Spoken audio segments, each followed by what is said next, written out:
Welcome back to another technical deep dive here in the Debug Zone. Today we're tackling a big question and breaking it down with insights from other users. Hopefully this clears up some misconceptions and helps you get the answer you need.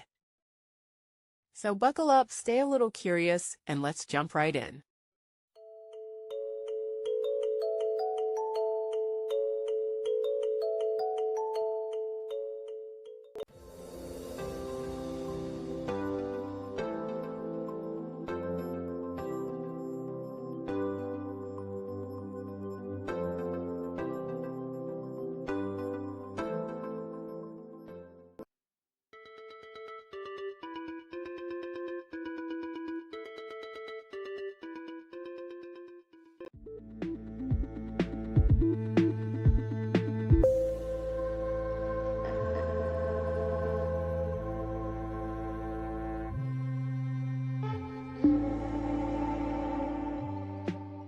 And that's a wrap.